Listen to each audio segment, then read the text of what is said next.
Hello दोस्तों, नमस्कार। कैसे आप सभी का बहुत बहुत स्वागत है हमारे YouTube channel Himanshu Shrotriya the reasoning गुरु में। बच्चों, जैसा कि आप सभी लोग जानते हैं कि यूपी पुलिस का एग्जाम आपका आ ही चुका है और मैं आपको डेली पढ़ा रहा हूँ, हिंदी भी और रीजनिंग भी। रीजनिंग की लाइव क्लास चलती है आपकी 8 से 9 और साथ ही हिंदी की डेली आपको एक वीडियो मिलती है 3 बजे दोपहर के, ताकि आप लोग को समय मिले, पहले हिंदी कर लें, थोड़ी प्रैक्टिस कर लें, दिन रात में रीजनिंग की लाइव क्लास कर लें और रात में रीजनिंग करके, क्योंकि रीजनिंग हिंदी जिसकी अच्छी है वो यूपी पुलिस में एक अच्छा स्कोर करने के काबिल बन सकता है, क्योंकि 55 नंबर की रीजनिंग है, 38 नंबर की आपकी हिंदी है। अगर दोनों को आप जोड़ देंगे तो आप अंदाजा लगा सकते हैं कितने क्वेश्चन बन जाएंगे और आप कितनी हेल्पफुल आपके लिए हो सकती है ना। तो हम लोग के लिए बेटा बहुत महत्वपूर्ण क्लास है। हम लोग को बहुत सारे क्वेश्चन करने हैं, क्योंकि हिंदी रीजनिंग भी अगर तो आपकी बहुत अच्छी है, सारे में से सारे नंबर आप ला सकते हो, तो आप बिना कुछ छुए भी आप सिर्फ इनसे भी सिलेक्शन ले सकते हो। तो इसलिए बहुत ज्यादा जरूरी है दोनों ही क्लासेस। तो दोनों में ही जितने भी टाइप्स हैं, जितने क्वेश्चन बन सकते हैं, मैं कोशिश कर रहा हूं सब कराने की। कल हमने किए थे कारक। आज जो आपका इंपॉर्टेंट टॉपिक है, जो आपको अक्सर पूछा जाता है, वो है बेटा समास। समास से आपका एक क्वेश्चन जरूर बनने की संभावना रहती है। किसमें बेटा? एग्जाम में। तो समास क्या होता है, इसका अर्थ क्या है, इससे हम क्या समझेंगे, इसको हम समझते हैं। तो सबसे पहले समास का अर्थ क्या है? तो समास का अर्थ होता है संक्षिप्तीकरण। क्या होता है? संक्षिप्तीकरण, अर्थात छोटा करना। अर्थात छोटा करना, किसी अर्थ को, किसी बड़े अर्थ को छोटे भागों में तोड़ देना संक्षिप्तीकरण कहलाता है। या फिर आप इसकी परिभाषा अगर लिखना चाहें तो आप ये कह सकते हो, दो शब्दों का संबंध बताने वाले शब्द, या दो शब्दों के मेल से जो एक सार्थक शब्द बनता है, उसे हम समास कहते हैं। आप डेफिनेशन लिख सकते हो अगर आप लिखना चाहते हो। मैं बोल रहा हूं कि दो शब्दों के मेल से जो एक सार्थक शब्द बनकर आता है, उसे हम समास कहते हैं, या दो शब्दों का संबंध बताने वाले शब्द समास कहलाते हैं। क्लियर? ये डेफिनेशन आप लोग लिख लेना।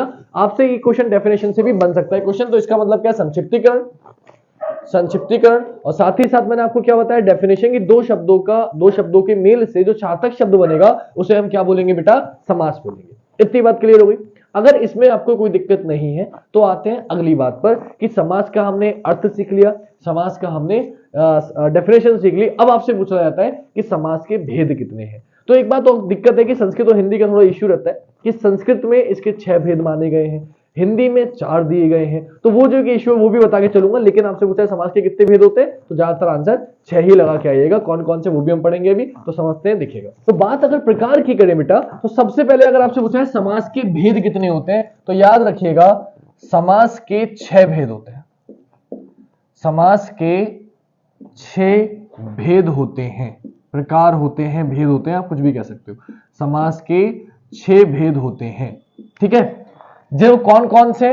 तो इसके एक ट्रिक बताता हूं आपको। ट्रिक ट्रिक ट्रिक ट्रिक आपको ट्रिक बहुत पसंद है ना, जो आप याद रखो, आप कभी भूलो ना। तो ऐसे ट्रिक बताते हैं जो आप कभी भूलो ना, और इसी क्रम में आपको याद भी कराऊंगा।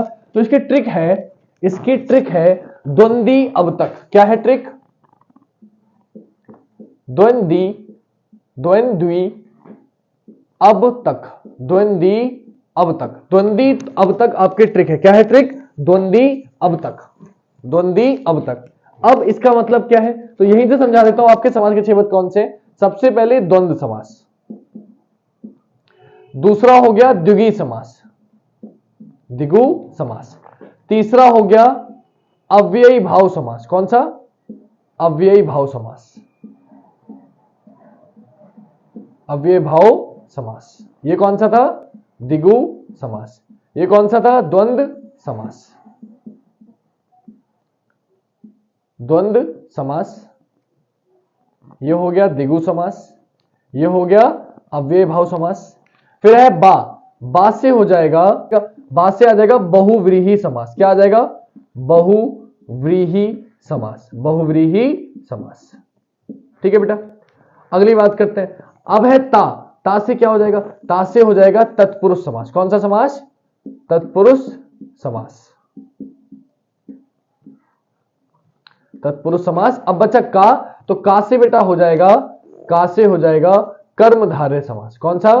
कर्मधारय समास, कर्मधारय समास। तो क्या है? द्वंद्वी अब तक, द्वा से द्वंद्व, द्वि से द्विगु समास, आ से अव्यय भाव समास, बा से बहुव्रीहि समास, ता से तत्पुरुष समास और का से कर्मधारय समास। याद रहेगा आपको। लेकिन एक दिक्कत है, कि कहीं कहीं किसी बुक में आपको जो समास के भेद दिखाएगा ना वो 4 दिखाएगा। क्यों दिखाएगा 4? क्योंकि हिंदी संस्कृत में तो 6 भेद अलग अलग माने, लेकिन हिंदी में कर्मधारय समास को और द्विगु समास को, कर्मधारय समास को और द्विगु समास को तत्पुरुष समास के अंदर माना गया है। इसे मैं अलग से लिख देता हूं कि कर्मधारय समास को और द्विगु समास को, तो यहां मैं लिख देता हूं कि हिंदी में वैसे जरूरत नहीं है, समास के भेद पूछेंगे 6 ही होते हैं, ये 6 आपके होते हैं, ट्रिक भी मैंने आपको बता दी, लेकिन कहीं कहीं किताब में लिखा मिलेगा तो कंफ्यूज मत होना बेटा। आप याद रखना समास के 6 भेद होते हैं कौन कौन से, डायरेक्टली क्वेश्चन नहीं बनेगा आपसे, जो अपवाद वाले क्वेश्चन होते हैं वो बनते नहीं है, फिर भी मैं आपको बता रहा हूं ताकि नॉलेज हो, आपको क्वेश्चन आ जाए और ऑप्शन में 6 ना हो तो क्या करोगे, है ना। तो फंसाने के लिए क्वेश्चन देते हैं कभी, याद रखना।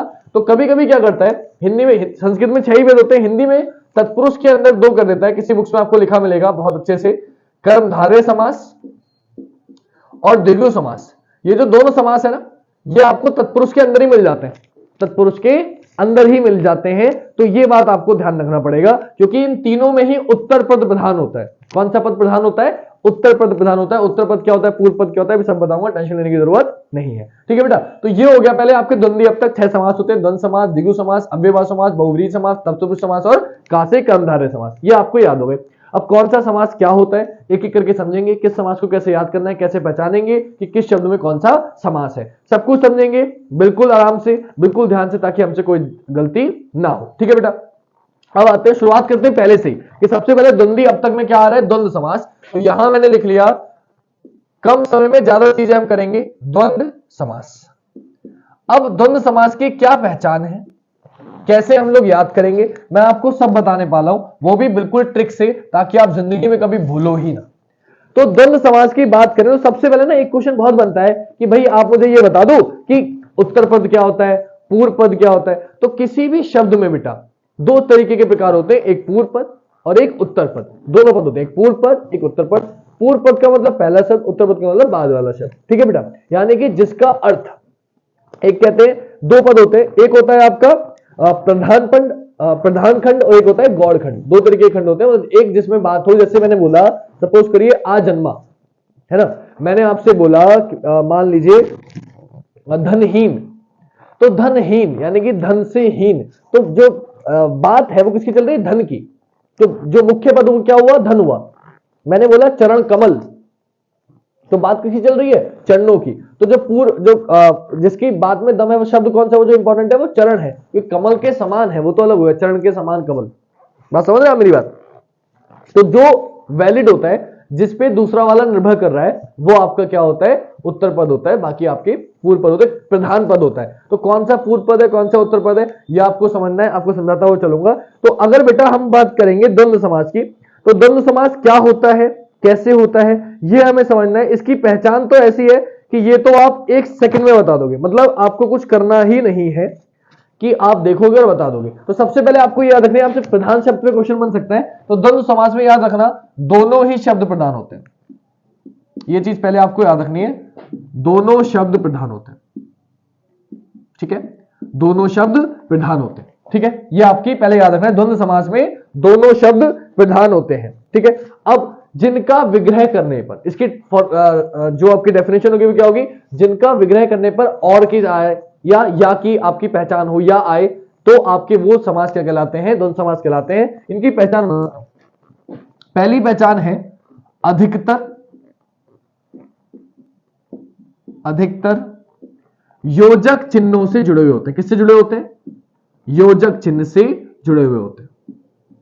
योजक चिन्ह का मतलब होता है डैश, इससे जुड़े हुए होते हैं, अधिकतर योजक चिन्ह से जुड़े होते हैं। अधिकतर क्यों बोल रहा हूं, हमेशा योजक चिन्ह से जुड़े। अगर मैंने बोल दिया रात रात, मैंने बोल दिया सुबह सुबह, तो ये कभी भी द्वंद्व समास नहीं होंगे, ध्यान रखना। द्वंद्व समास में एक चीज आपको ध्यान रखनी है, पहली चीज तो ये कि अधिकतर योजक चिन्ह से जुड़े होंगे, लेकिन अधिकतर, हमेशा नहीं। हमेशा क्यों नहीं बेटा, हमेशा इसलिए नहीं क्योंकि इनके जो अर्थ होंगे, जो अर्थ आना चाहिए, मैंने लिखा रात रात, रात रात, क्या ये आपका द्वंद्व समास बन जाएगा, तो रात रात नहीं आ सकता। क्यों, क्योंकि इसमें एक ही शब्द रात और रात, तो कोई बोलोगे रात रात, तो रात रात हो गया। मैंने बोला सुबह सुबह, तो सुबह और सुबह, इसका जो अर्थ है वो निकल के क्या आना चाहिए, और आना चाहिए, अथवा आना चाहिए, या फिर या आना चाहिए, और अथवा या। इस सिंबल का मतलब क्या निकल के आना चाहिए, और अथवा या फिर आपको शॉर्टकट में बताऊं तो ज्यादातर आप नोटिस करना विपरीत होते हैं। ज्यादातर द्वंद्व समास की जब बात करेंगे तो सेम नहीं होते, हमेशा क्या होते हैं, विपरीत होते हैं। अगर सेम लिखे होंगे इसका मतलब समझ जाना वो द्वंद्व समास में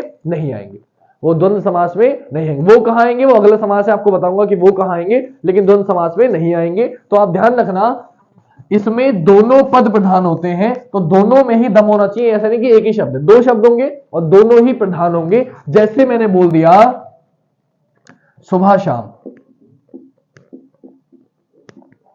मैंने बोल दिया दिन रात, मैंने बोल दिया माता पिता इत्यादि, है ना, इत्यादि। या मैंने बोल दिया भाई बहन, यानी कि कितने भी शब्द हो इत्यादि लिख दिया मैंने। ऐसे बहुत सारे शब्द हैं, आप बना सकते हो। तो एक तो पहचान है कि योजक चिन्ह होगा, तो देखते ही समझ जाओगे कि ये द्वंद्व समास है। दूसरा विपरीत होंगे और दोनों ही पद क्या होंगे, प्रधान। देखो माता पिता दोनों ही अपने आप में वैलिड रखते हैं, कोई किसी पर निर्भर नहीं है, तो दोनों ही प्रधान पद है, दोनों का ही अपना बल है, अपना शक्ति है। तो आपको दोनों ही क्या होंगे, एक तो विपरीत होते हैं ज्यादातर, कोशिश करिए ज्यादातर विपरीत होते हैं, और अधिकतर किससे जुड़े होते हैं, योजक चिन्ह से जुड़े होते हैं। ये बात आप ध्यान रखिएगा, हमेशा नहीं, क्योंकि अगर सेम होंगे तो वो द्वंद्व समास में नहीं आएगा। पहली बात तो ये हो गई। अब आते हैं, क्या था द्वंद्वी, तो अब क्या आएगा दूसरा, अब आएगा द्विगु समास। हाथों हाथ ट्रिक बता रहा हूं, एक सेकंड में आज के बाद आपको कभी समास पढ़ने की जरूरत नहीं पड़ेगी, आप आंसर बता सकते हो। तो पहली चीज क्वेश्चन बनता है दोनों समास प्रधान होते हैं। दूसरा क्वेश्चन बनता है कि कैसे पहचान करोगे, तो जब भी योजक चिन्ह होगा तो आप समझ जाना वो क्या है, आपका द्वंद्व समास है। लेकिन उसमें भी ये याद रखना है कि दोनों पद प्रधान होने चाहिए, और दूसरी चीज सेम नहीं होते हैं। सेम होंगे तो द्वंद्व समास में नहीं आएंगे, अलग होने चाहिए, विपरीत होने चाहिए, या फिर विपरीत नहीं भी है तो चलेगा, लेकिन वो आपके दोनों प्रधान होने चाहिए, सेम नहीं होने चाहिए। इस बात का आपको फोकस करना है। अब आते हैं द्विगु समास। द्विगु समास की अगर बात करें बेटा, तो इसमें जो आपका प्रधान होता है वो कौन सा शब्द होता है, तो इसमें आपका उत्तर पद प्रधान होता है। कौन सा शब्द प्रधान होता है बेटा, उत्तर पद। तो पहले आपको ये समझना है इसमें कौन सा पद प्रधान होता है, उत्तर पद प्रधान होता है, उत्तर पद प्रधान होता है। और दूसरी पहचान क्या है अब इसकी पहचान सिंपल सी है कि इसमें गा से याद रखो, जैसे गा दिख रहा ना, गा से मतलब गणित, गा से गणित, तो इसमें हमेशा नंबर आएंगे, इसमें हमेशा क्या आएंगे, नंबर आएंगे। मतलब द्विगु समास हमेशा संख्यावाचक होगा। तो इसकी दूसरी पहचान, उत्तर पद तो प्रधान होगा, और पूर्व पद हमेशा संख्यावाचक होगा। पूर्व पद हमेशा क्या होगा, संख्यावाचक होगा। यानी कि पूर्व पद में हमेशा बेटा कोई ना कोई संख्या आ रही होगी, ये आपकी पहचान है। कभी भी पूर्व पद में हमेशा क्या आएगी, कोई ना कोई संख्या आएगी, और उत्तर पद क्या होगा, प्रधान होगा। गा से, मैंने आपको पहचान बता रहा हूं, गा दिख रहा ना, दिगु, गा से गणित, तो जब भी दिगु आए आपको पहचान हो जाएगी, गा से गणित मतलब संख्या आएगी। तो पहचान बता रहा हूं दिगु की, कि हमेशा क्या आएगी, संख्या आएगी। उत्तर पद प्रधान होगा, पूर्व पद में हमेशा क्या होगी, संख्या। जैसे मैंने बोला चौराहा, मैंने बोला पंचवटी,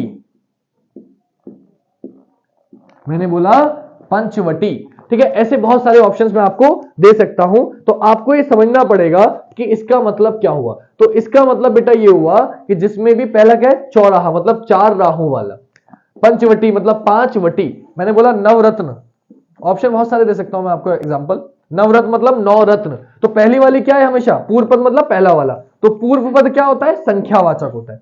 उत्तर पद मतलब बाद वाला, मैं हमेशा बताता आ रहा हूं, बाद वाला क्या होता है, प्रधान। इसमें दोनों ही प्रधान थे, है ना। तो नवरत्न में क्या है, रत्न क्या है, रत्न, तो पद क्या है, रत्न, और पहला वाला क्या है, पूर्व पद, वो क्या है, संख्या है। तो पूर्व पद आपकी संख्या होगी और उत्तर पद आपका प्रधान होगा। तो इन तीनों में ही, मैंने तीन बताया ना आपको, तत्पुरुष समास में, कर्मधारय समास में, द्विगु समास में, इन तीनों में ही कौन सा शब्द प्रधान होता है, उत्तर पद प्रधान होता है, उत्तर पद प्रधान होता है,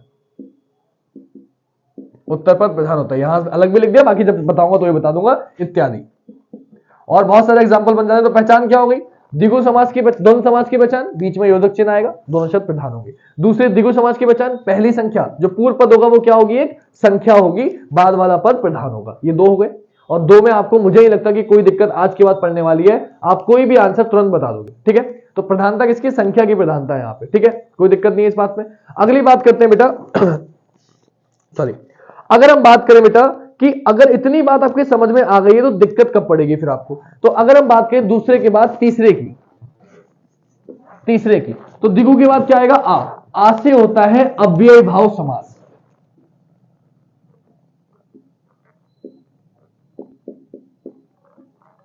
अव्ययी भाव समास, इसकी डेफिनेशन क्या है? इसमें बेटा पूर्व पद आपका अव्यय होता है। पूर्व पद क्या होता है? अव्यय होता है। जिस शब्द का पूर्व पद अव्यय होता है उसे अव्ययी भाव समास कहते हैं। पूर्व पद क्या होता है? अव्यय होता है। जैसे तत्पुरुष समास में उत्तर पद प्रधान है, इसका पूर्व पद होता है। कौन सा? पूर्व पद प्रधान होता है। ठीक है। और इसका कोई भी शब्द प्रधान नहीं होता, अप्रधान होते हैं दोनों ही शब्द, क्योंकि इससे कोई तीसरा अर्थ निकल के आता है, अभी बताऊंगा। तो यहां मैं लिख देता हूं, इसका कौन सा शब्द था? बोले सर इसका उत्तर पद प्रधान था। ठीक है, वो मैंने लिख दिया वहां पे। और द्वंद्व समास के दोनों ही शब्द प्रधान थे। जहां ट्रिक लिखो वहां भी लिख लोगे तो एक ही पेज पे हल्के भी ट्रिक लोगे, वहां से काम चल जाएगा। कर्मधारय मैंने बता दिया, उत्तर पद प्रधान है। चलो आ जाओ। तो अव्यय भाव समास की क्या पहचान बताइए? पूर्व पद क्या होता है? अव्यय होता है। तो वो समास आपका क्या कहलाता है? अव्यय भाव समास कहलाता है।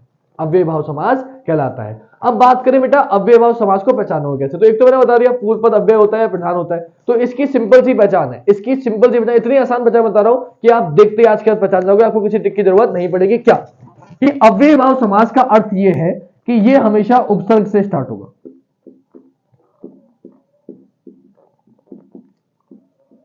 उपसर्ग से प्रारंभ होगा। इससे अच्छी ट्रिक आपको मिल नहीं सकती। इसको बस इसको याद रख लो कि जब कभी भी आपको कोई भी शब्द ऐसा मिले जो उपसर्ग से स्टार्ट हो, तो आप समझ जाना कि वो कैसा है? वो अव्यय भाव समास है। वो कैसा है?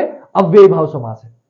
ठीक है। जैसे जैसे टेंशन मतलब बताता हूं। जैसे बेटा मैंने आपको ऑप्शन दिया, मान लीजिए यथाशक्ति।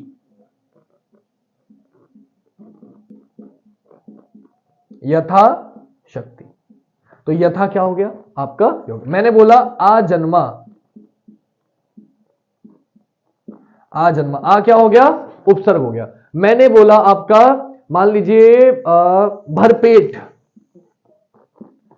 भर पेट है ना, तो भर क्या हो गया? उपसर्ग हो गया। पेट क्या हो गया? आपका पद हो गया, इंपॉर्टेंट हो गया। तो आपको ये समझना है। मैंने बोल दिया कि अनुस्वार,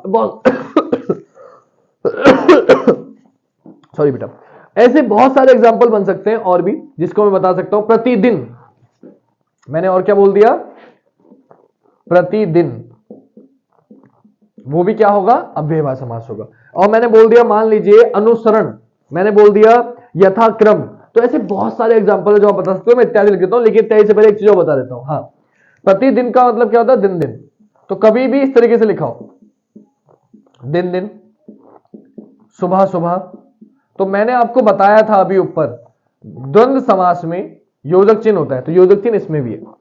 लेकिन योजक चिन्ह में अगर सेम हो दोनों तो वो अव्यय भाव समास में आएगा। याद रखना, अगर डिफरेंट है तो वो द्वंद्व समास। लेकिन योजक चिन्ह लगा हुआ है लेकिन वो सेम सेम दे रखे हैं, दिन व दिन। प्रतिदिन का मतलब कहता है प्रत्येक दिन, दिन में दिन। तो वो क्या हो जाएगा? आपका अव्यय भाव समास हो जाएगा। क्लियर रहती बात? तो ये भी थोड़ा सा आप लोग ध्यान रखना। तो आपकी पहचान क्या है? कभी भी कोई शब्द ऐसा मिले जो शुरुआत किससे हो? उपसर्ग से जिसकी शुरुआत हो, तो आप समझ जाना कि वो कैसा है? वो आपका अव्यय भाव समास है। मैक्सिमम जो अगर आप बात करोगे उपसर्गों की, तो ज्यादातर यूज जो होते हैं अगर बता दूं तो वो यथा हो गया, आ हो गया, अनु हो गया। मैक्सिमम क्वेश्चंस आपको इन तीन से मिल जाएंगे। बाकी प्रति लिख दिया, भर लिख दिया, तो ऐसे और भी हैं, लेकिन मैक्सिमम इन तीन से आपका काम चल जाएगा। ज्यादातर इन तीन से बेस्ड क्वेश्चन आपसे पूछे जाते हैं। प्रति हो गया है ना, बाकी वो लिख दिया, प्रति हो गया, भर हो गया, तो वो और भी हो सकते हैं। तो उपसर्ग से जो शुरू होगा वो आपका अव्यय भाव समास होगा। तीन खत्म हो गए, चौथे पे आते हैं। चौथा समास अव्यय के बाद क्या आया? बहुव्रीहि समास। बहुव्रीहि समास। अब बहुव्रीहि समास क्या होता है बेटा? बहुव्रीहि समास क्या होता है? तो इसमें दोनों ही पद अप्रधान होते हैं। दोनों पद अप्रधान, मतलब कोई प्रधान पद है ही नहीं, दोनों पद अप्रधान। मतलब इसकी डेफिनेशन यह है कि जब दोनों शब्दों को, दोनों ही शब्द क्या हो? अप्रधान हो, लेकिन उन दोनों से कोई तीसरा शब्द प्रधान हो, कोई तीसरा अर्थ निकल के आए। दो शब्दों को मिला के कोई तीसरा अर्थ निकल के आए, तो वो आपका जो समास है वो क्या कहलाएगा? बहुव्रीहि समास कहलाएगा। सिंपल फिर ट्रिक बताता हूं। किसी भी देवता का नाम, देवी या देवता, देवी देवताओं के जो नाम है, जितने भी हैं देवी देवताओं के जो नाम हैं, कभी भी अगर आ जाए तो वो समझ जाना, ये ट्रिक है आपकी, वो किस में होंगे बेटा? बहुव्रीहि समास में होंगे। देवी देवताओं के नाम किसमें होंगे? बहुव्रीहि समास में होंगे। ये आपकी पहचान होगी। क्लियर? जैसे एग्जांपल देता हूं आपको, तीसरा अर्थ का मतलब क्या है। मैंने बोला बहुव्रीहि समास में, मान लो कि मैंने आपसे बोल दिया बहुव्रीहि समास में लंबोदर, लंबोदर, तो लंबोदर का मतलब क्या हो जाएगा? लंबा है उदर जिसका, लंबा है उदर जिसका, सुन किसकी थी? गणेश जी की। तो वो कौन है? गणेश जी। तो देखो इसमें कहीं भी गणेश जी का जिक्र नहीं हुआ लंबोदर में, लेकिन अर्थ क्या निकल के आया गणेश जी कि लंबा है उदर जिसका। मैंने बोला नीलकंठ, नीलकंठ, तो नीलकंठ में भी कहीं जिक्र नहीं है, लेकिन नीलकंठ का मतलब नीला है कंठ जिसका, तो नीलाकंठ किसका होता है? शिव जी का। तो क्या अर्थ निकल के आया? शिव जी। तो आप क्या समझे बेटा? आप ये समझे कि जब दोनों शब्दों को मिलाकर, दोनों शब्दों को मिलाकर जो अर्थ निकले वो कुछ अलग ही निकले, जिसका इन शब्दों से, नील का कंठ का कहीं से शिव जी से मतलब ही नहीं है, लंबोदर का गणेश जी से कोई अभी दे नहीं रखा था। लेकिन जब हमने इसको समास का विग्रह किया, समास विग्रह किया, अलग अलग किया कि लंबा है उदर जिसका, तो निकल के क्या आया? गणेश जी। तो क्या हो गया? बहुव्रीहि समास। नीलकंठ, नीला है कंठ जिसका, तो निकल के क्या आया? शिव जी। तो शिव जी यानी कि बहुव्रीहि समास। तो जिस समास में, जो समास में आपको देवी देवताओं के नाम देखने को मिले, दशानन, 10 है आनंद जिसके, 10 है सिर जिसके, यानी कि रावण, तो अर्थ क्या निकल के आया? रावण। जो कि रावण कथन में क्वेश्चन में जो शब्द दिया उसमें कहीं लिखा हुआ नहीं है। तो जब कोई तीसरा नया अर्थ निकल के आता है, वो शब्द क्या कहलाता है? वो समास क्या कहलाता है? बहुव्रीहि समास कहलाता है। क्लियर हो गई इतनी बात? कोई दिक्कत नहीं, याद रखेंगे आप लोग। तो ये थोड़ा सा आपको फोकस करना है। अब एक चीज और है, दशानन, देखो दशानन, 10 है आनंद जिसके, दशानन द्विगु में भी मिलेगा और बहुव्रीहि में मिलेगा, तो आप कंफ्यूज हो जाते हो बेटा। तो पहली बात तो वो दोनों कभी एक साथ नहीं देगा, और अगर दे दे तो उसे आप बहुव्रीहि समास में काउंट करना, ये बात ध्यान रखना। तो प्रधानता किसी दी जाएगी? बहुव्रीहि समास को दी जाएगी, ना कि द्विगु समास को। पहली बात वो साथ में कभी दोनों ऑप्शन देगा नहीं, ठीक है? तो इस बात से आप बेफिक्र रहिए। तो पहचान मैंने बता दी, देवी देवताओं के नाम जब भी आएंगे वो क्या कहलाएगा? आपका बहुव्रीहि समास कहलाएगा। बचे दो, एक बचा तत्पुरुष समास, एक बचा कर्मधारय समास। हाथों हाथ मैं आपको बता दूं, नीचे एक बार देख लेता हूं नीचे आपको दिख रहा है या नहीं। चलिए जगह नहीं भरते, मैं मिटा देता हूं, कोई टेंशन नहीं है। ट्रिक आप याद रखना, ट्रिक मैंने आपको लिखी छोड़ दी है, इधर मैं रफ कर रहा हूं, ये आपकी समझ में आ गया होगा। आप लोग स्क्रीनशॉट लेना चाहते हो ले लो, मैं साइड हटा हुआ हूं, ठीक है बेटा? इसका स्क्रीनशॉट आपने ले लिया होगा, मैं ये रफ कर रहा हूं, आपके समझ में इतनी आ चुकी होगी। एक बार बाद में रिपीट कर दूंगा आप कहोगे तो, लेकिन इतना काफी था।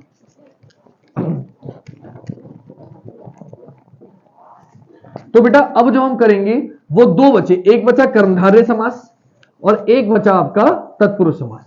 तत्पुरुष समास थोड़ा बड़ा है, क्योंकि ये इसमें के भी प्रकार होते हैं। इसके भी कितने प्रकार होते हैं? 6। जैसे समास के 6 प्रकार हैं, तो तत्पुरुष के भी कितने प्रकार होते हैं बेटा? 6 प्रकार होते हैं। मैं बताऊंगा कौन कौन से होते हैं, कैसे होते हैं, वो भी आपकी समझ में अच्छे से आएगा, ठीक है बेटा? पहले ये समझते हैं, कर्मधारय समास जो बचा है पहले उसको समझ लेते हैं। कर्मधारय समास क्या होता है? तो पांचवा है आपका कर्मधारय समास। अब कर्मधारय समास में भी क्या होता है? उत्तर पद प्रधान होता है। वो मैंने उधर लिख दिया तो बार बार नहीं लिख रहा। कर्मधारय समास में भी क्या होता है बेटा? उत्तर पद प्रधान होता है। इसकी शॉर्टकट समझ लो कि इसमें एक चीज याद रखनी है बस आपको, कि जो पूर्व पद होता है वो विशेषण होता है, और जो उत्तर पद होता है वो विशेष्य होता है। अब कुछ बच्चे कहेंगे सर विशेषण विशेष्य क्या है? अभी पढ़ा ही नहीं, क्योंकि मैंने विशेषण जिसकी तारीफ, जिससे तारीफ की जाए, विशेषण शब्द, और विशेष्य जिसकी तारीफ की जाए। विशेषण जो तारीफ कर रहा है और विशेष्य जिसकी तारीफ की जा रही है। तो आपको समझना है इसकी ट्रिक कैसे पहचानोगे। इसकी ट्रिक सिंपल सी है, विशेषता, विशेषता बताने वाले शब्द आपको जब भी दिख जाए, जब भी विशेषता बताने वाले शब्द दिख जाएं तो आप समझ जाना किसी की भी तारीफ अगर हो रही है, विशेषता बताई जा रही है, तो समास कैसा होगा? कर्मधारय समास होगा। समास कैसा होगा आपका? कर्मधारय समास होगा। अगर शॉर्टकट में बताऊं तो याद रखना, कभी भी आपको है जो लिखा मिले, है जो लिखा मिले, या आपको लिखा मिले के समान, समास विग्रह, जब आप दोनों शब्दों को तोड़ो, जो भी आपको शब्द दिया गया है उनको तोड़ के है जो अर्थ निकल रहा हो समास का, या के समान, के समान अर्थ निकल रहा हो विग्रह करने पर, तो वह शब्द कैसा होगा? कौन सा समास होगा आपका? कर्मधारय समास होगा। फॉर एग्जाम्पल मैंने लिखा महापुरुष,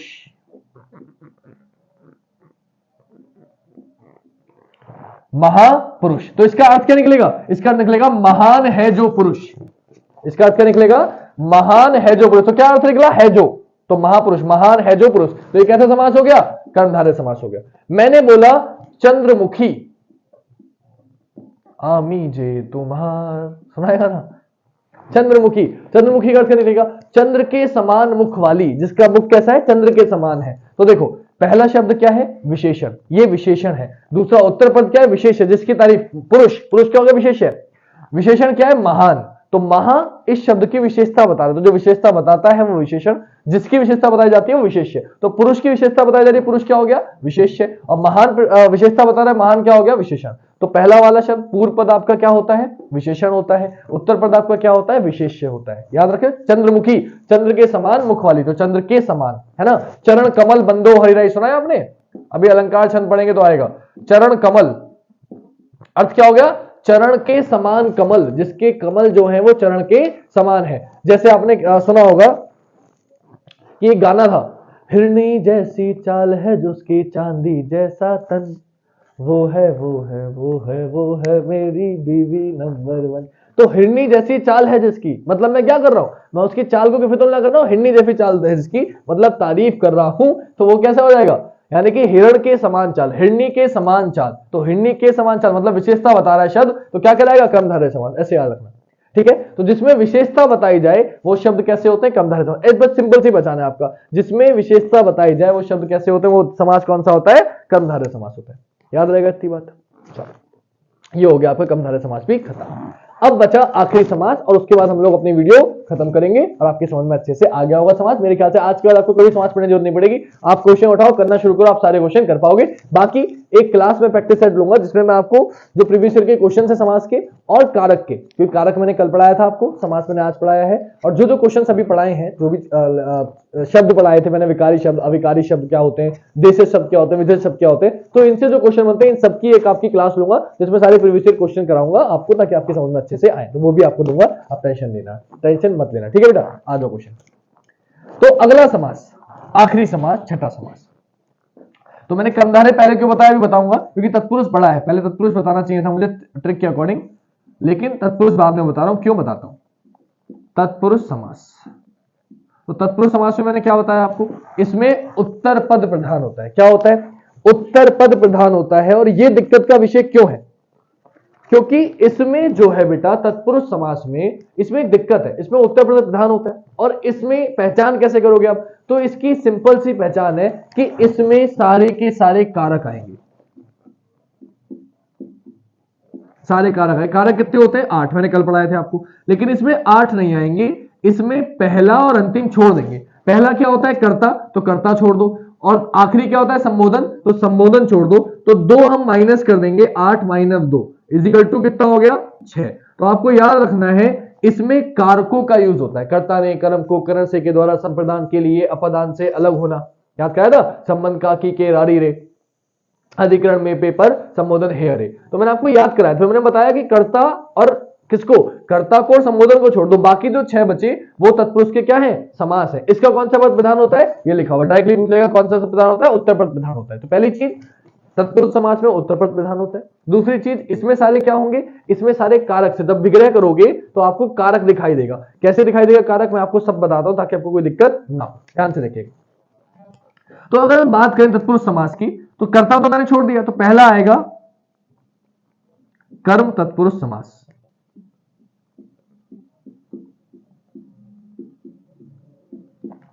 दूसरा होगा कर्ता ने कर्म को करण से के द्वारा, करण तत्पुरुष समास। तीसरा ने आएगा कर्ता ने कर्म को करण से के द्वारा संप्रदान के लिए, संप्रदान के लिए। चौथा आएगा अपदान से अलग होना, अपदान तत्पुरुष समास। पांचवा आएगा आपका संबंध, संबंध तत्पुरुष समास। और छठा आएगा आपका बेटा कर्ता ने कर्म को करण से के द्वारा संप्रदान के लिए अपदान से अलग होना, संबंध काकी के रारी रे, अधिकरण में पे पर, अधिकरण समास, अधिकरण तत्पुरुष समास। तो टोटल कितने होते हैं बेटा? 6। कौन कौन से नहीं होते? पहला छोड़ देते हैं, आपका कौन सा कर्ता कारक, और छठा छोड़ देते हैं, आठवां छोड़ देते हैं आपका संबोधन कारक, बाकी सारे आते हैं। तो मैंने आपको याद किया था कर्ता ने, कल मैंने इसलिए पहले ही आपको करा दिया था सारे कारक चिन्ह। कर्ता ने कर्म को करण से के द्वारा संप्रदान के लिए अपादान से अलग होना, संबंध काकी के रानी रे अधिकरण में पे पर, ये आपके समास होते हैं। इनके एक एग्जाम्पल देता हूं ताकि आपको अच्छे से समझ में आ जाए। तो सबसे पहले आएगा को, कर्ता ने कर्म को, तो ये कैसे तोड़ेंगे आपको ये समझना पड़ेगा। तो अगर इसकी बात करें तो क्या हो सकता है, तो पहला मैंने लिखा कर्म के अकॉर्डिंग, एग्जाम्पल आपका मतदाता। तो मतदाता को क्या लिखेंगे, मत को देने वाला, मत को देने वाला। तो देखो आप पहचानोगे कैसे कि मतदाता में कौन सा समास है, तो पहचानने का सिंपल वा तरीका, ये द्विगु समास हो नहीं सकता मतदाता, द्वंद्व समास हो नहीं सकता, द्विगु में संख्या आनी चाहिए, द्वंद्व में दोनों सब प्रधान होने चाहिए, नहीं है। तीसरा क्या बताया था, अव्यय भाव समास हो नहीं सकता, क्यों नहीं हो सकता, इसमें पूर्व पद प्रधान होता है जो कि है नहीं, दान देने वाला तो अलग ही है आपका, है ना। इसके बाद मैंने बताया था बहुव्रीहि समास, तो कोई तीसरा अर्थ निकल के नहीं आ रहा, मत को देने वाला इससे निकल के आ रहा है, बहुव्रीहि समास नहीं हो सकता। कर्मधारय समास में विशेषता बताई जाती है, विशेषता नहीं बताई जा रही इसमें, तो कर्मधारय भी नहीं। क्या बचा, तत्पुरुष समास, आंसर क्या हो गया, तत्पुरुष समास। ऐसे आप डिफिकल्ट तोड़ भी सकते हो, वरना जैसे ही मतदाता को तोड़ोगे तो क्या आएगा, मतदाता कौन होता है, मत को देने वाला, तो क्या आ गया, को आ गया। और को क्या है बेटा, कर्म, कर्ता ने कर्म को, कल कारक चिन्ह याद कराए थे, कारक आपको याद होने चाहिए, तो कर्ता ने कर्म को, तो को आ गया, को किसके लिए, कर्म के लिए, तो जब भी को आपका कारक आ जाएगा तो क्या हो जाएगा, वो मतदाता। ठीक है, दूसरा एग्जांपल लेते हैं करण का। करण का एग्जाम लिखे मैंने, लिखे गुणहीन, गुणहीन, तो इसका क्या हो गया, इसका हो जाएगा गुण से हीन, गुण से हीन, यानी कि जिसमें गुण है ही नहीं, गुण से हीन। करण का मतलब क्या होता है, कर्ता ने कर्म को करण से के द्वारा, गुण के हीन, तो से आ गया, से आ गया मतलब क्या हो गया बेटा, करण कारक आ गया, करण तत्पुरुष समास आ गया, और तत्पुरुष है मतलब तत्पुरुष समास, तो करण के द्वारा जब भी आ गया से, तो ऐसे शब्द जुड़े होंगे, कर्ता ने कर्म को करण से के द्वारा संप्रदान के लिए, अभी बताता हूं आपको, सारे एक एक एग्जांपल दूंगा हर समास के, करण का, संप्रदान का, अपादान का, संबंध का, सबका एक एग्जांपल दूंगा, ये समझ में आ गया गुण से हीन। तीसरा आते बेटा, तीसरे के अगर हम आएंगे तो वो हो जाएगा युद्ध भूमि, युद्ध भूमि, तो इसका क्या होता है समझना, के लिए, तो क्या हो जाएगा युद्ध भूमि का, युद्ध के लिए भूमि, युद्ध के लिए भूमि। आपको ऑप्शन इसलिए दे रहा हूं, इससे आपको कारक में रिवाइज हो रहे, कल मैंने कारक कराए थे इसलिए कल करा दिए थे पहली क्लास में, और उसके बाद आपको समास कराना, क्योंकि कारक पता होंगे तो आपको तत्पुरुष समझने में आसानी हो जाएगी। तो के लिए, अगर बच्चों ने बेटा कारक वाली वीडियो नहीं देखी तो प्लीज आप पहले वो वीडियो देख लें, आपको मैंने प्लेलिस्ट बना रखी है यूट्यूब पे, प्लेलिस्ट में जाएंगे, हिंदी की प्लेलिस्ट बनी हुई, उसमें कारक लिखा हुआ मिलेगा आपको, साफ साफ लिखा हुआ दिख रहा होगा, कारक वाली वीडियो देखें तो आपको और अच्छे समझ में आएगा ये। ठीक है बेटा, मैंने ट्रिक से आपको कारक याद कराए थे, कैसे याद करते हैं, क्यों करते हैं, चंदू की चाचा है, चंदू की चाचा को पूरी ट्रिक बताई थी। ठीक है, देखना उसे प्लीज, तब आपको और अच्छा लगेगा करने में। नेक्स्ट आते हैं बेटा अपादान। और बच्चों अगर आपको ना मिले ना, अगर आपको लिंक ना मिले तो मैं नंबर लिख रहा हूं बेटा, आप लोग मुझे मैसेज करना कि सर मुझे वीडियो नहीं मिल रही, आप लिंक भेज दो, मैं आपको वीडियो की लिंक भेज दूंगा ताकि आप अच्छे से देख पाओगे। ठीक है बेटा, आ जाओ। अगला है अपादान से अलग होना, तो अब आ जाओ अलग होना। तो देखो अपादान से अलग होना होता है तो इसका आ जाएगा धनहीन, धनहीन मतलब धन से हीन, धन से हीन। इसमें भी क्या आ गया, से आ गया बेटा, से करण में भी आता है और अपादान में भी आता है, लेकिन अपादान में आता है अलग होने के लिए, अलगाव की स्थिति होती है, जबकि करण में ऐसा नहीं होता, करण साधन के लिए होता है, इसलिए मैंने बोला कारक एक बार जरूर देख लेना। तो धन से हीन, तो अलग हो गया, धन से अलग हो गया, तो अलग हो रहा है, जब भी अलग होने की बात चलती है से में, तो वो आपका क्या होता है, अपादान होता है। तो धन से हीन, से आ गया, से आ गया मतलब कैसा समास है, तत्पुरुष समास है। अगला संबंध समास है ना, संबंध काकी के रारी रे, तो हो जाएगा भारत रत्न। इसका एग्जांपल क्या हो गया, भारत रत्न। क्या हो जाएगा इसका मतलब, इसका मतलब हो जाएगा भारत का रत्न। भारत रत्न का अर्थ क्या निकल के आएगा, भारत का रत्न। अगर जब समास विग्रह करोगे, समाज को तोड़ोगे तो समास विग्रह कहलाता है वो, तो क्या आएगा, भारत का रत्न। क्या आ गया, का आ गया। तो संबंध काकी के रारी रे नानी ने, कल मैंने याद कराया था, कारक की पहचान होती है, तो कौन सा कारक है ये, संबंध कारक है, तो इसे क्या बोलेंगे, संबंध तत्पुरुष समास। ठीक है, आखिरी बचा अधिकरण। अधिकरण का क्या हो जाएगा, घुड़सवार। क्या हो जाएगा, आखिरी एग्जांपल घुड़सवार। तो घुड़सवार का क्या हो जाएगा भाई, तो वो हो जाएगा घोड़े पर सवार। घुड़सवार क्या हो जाएगा, घोड़े पर सवार। तो तो क्या आ गया, बोले सर पर आ गया। तो मैंने बताया था अधिकरण का क्या होता है, कारक का चिन्ह, अधिकरण कारक के चिन्ह होते हैं में, पे, पर, तो पर आ गया। क्योंकि पर आ गया तो ये समास भी कैसा हो गया, तत्पुरुष समास हो गया। कौन सा तत्पुरुष समास हो गया, अधिकरण तत्पुरुष समास हो गया। तो कभी कभी ना ऑप्शन में समास तो तत्पुरुष तो देगा, लेकिन तत्पुरुष 3-4 ऑप्शन में दे देगा। तो आपको ये भी पता होना चाहिए, कारक चिन्ह याद होंगे। तो कारक भी आ गया, इसमें दोनों का मिक्सचर हो गया, कारक भी आ गया, समास भी आ गया, दोनों ही चीज पता होनी चाहिए आपको। ठीक है बेटा, तो यहीं से बात करते हैं, आपको सबसे पहले पहचान की बात करते हैं। द्वंद्व समास, दोनों शब्द प्रधान होंगे और बीच में क्या लगा होगा, योजक चिन्ह होगा, और मैक्सिमम वो कभी सेम नहीं होंगे, वो विपरीत होंगे। फिर आ गया द्विगु समास, इसमें क्या होगी, संख्या आएगी। पहचान बता रहा हूं यहां पे, गा से गणित मतलब संख्या आएगी। अव्ययभाव समास में पहला पद प्रधान होगा, और किससे शुरू होगा बेटा, यहीं से समझ लो, उपसर्ग से शुरू होगा। किससे शुरू होगा, उपसर्ग से शुरू होगा। पहचान बता रहा हूं, यहीं पे लिख रहा हूं। बहुव्रीहि समास, इसमें देवी देवताओं के नाम आएंगे। क्या आएंगे, देवी देवताओं के नाम आएंगे, और कोई तीसरा अर्थ निकलेगा। ठीक है, ये पहचान है इसकी, देवताओं की समास की, और कोई पद प्रधान नहीं होगा। तत्पुरुष समास में मैंने क्या बताया, तत्पुरुष समास को मैंने अभी बताया, ये 8 प्रकार के होते हैं। बचा कर्मधारय समास। कर्मधारय समास की बात करें तो इसमें क्या बताई जाएगी, विशेषता बताई जाएगी। क्या बताई जाएगी, विशेषता। तो ये आपकी पहचान है बेटा सभी समास की। ये सब कुछ जितना था मैंने आपको बता दिया। तत्पुरुष समास के कितने भेद होते हैं, 6। तो समास के भी 6 भेद, तत्पुरुष समास के भी 6 भेद। कहीं कहीं मैंने आपको बता दिया कि 4 मिलेंगे तो 6 ऑप्शन में ना दो, 4 लगा के आना। क्यों, क्योंकि हिंदी में कर्मधारय समास को द्विगु समास को तत्पुरुष के अंदर ही माना जाता है। तो वैसे पूछेगा 6, लेकिन अगर 6 ऑप्शन में ना दे बाई चांस तो 4 लगा के आना, कुछ और लगा के बताना, क्योंकि तत्पुरुष समास के अंदर ही, हिंदी में कई किताबों में भी आपको मिल जाएगा, कर्मधारय को द्विगु को तत्पुरुष के अंदर ही मान लेते हैं, क्योंकि इन तीनों के ही उत्तर प्रधान होते हैं। क्लियर बात। तो आई होप ये समास हमारा खत्म हो गया। जितने क्वेश्चन बन सकते हैं समास से, जितने ट्रिक्स बन सकते हैं, मैंने आपको सारी बताई है। और पहचान बताइए, ताकि आप क्वेश्चन देखते ही पहचान कर पाओ। आप प्रैक्टिस सेट करना, प्रीवियस ईयर क्वेश्चंस करना, आपको अंदाजा लगेगा कि हाँ सर आपने जब बताया तो हम सारे क्वेश्चन अब कर पा रहे हैं। ये काफी बच्चे मुझसे बोलते हैं हर वीडियो के बाद। तो आई होप कि आप जब ये वीडियो देखोगे तो भी आप यही बोलोगे कि सर अब मैं सारे क्वेश्चन कर पा रहा हूं, और मुझे अब किसी किताब से या किसी वीडियो से, किसी जगह से पढ़ने की जरूरत नहीं है। बस आपकी वीडियो देख ली, ये इनफ है मेरे लिए, मुझे यही सुनना है। और आई होप आप लोग यही बोलेंगे। तो मिलेंगे आपसे नेक्स्ट वीडियो में। आई होप आपको वीडियो अच्छी लगी हो। वीडियो अच्छी लगी तो प्लीज ज्यादा से लाइक करिएगा, और अपने सभी दोस्तों को शेयर करेगा, ताकि वो भी हिंदी देखें और हिंदी सीखकर आगे बढ़े। वैसे भी हम भारतवासी, हिंदी में आनी भी चाहिए, लेकिन यहाँ पेपर में जॉब लेने की बात है तो बेटा लेखपाल का पेपर हो, पटवारी का पेपर हो, यूपी पुलिस का पेपर हो, आरओ एआरओ का पेपर हो, सब में आपको हिंदी मिलेगी। और हिंदी मिलेगी तो हिंदी में आनी चाहिए। प्लीज जरूर देखिएगा। आपसे मिलेंगे कल 3 बजे हिंदी की क्लास में, और आज रात 8 बजे आपकी रीजनिंग की क्लास में। रीजनिंग की क्लास डेली लाइव चलती है 8 PM पर। डेली 3 बजे आपको हिंदी की क्लास चलती है। दोनों ही क्लास जरूर देखें अगर आप पुलिस में जल्दी से जल्दी जॉब लेना चाहते हैं, या आप किसी भी एग्जाम की तैयारी कर रहे हैं। जितनी लाइव प्रैक्टिस करेंगे उतना आपके लिए अच्छा रहेगा। आज के लिए इतना ही। जय हिंद, जय भारत, वंदे मातरम, शुभ रात्रि।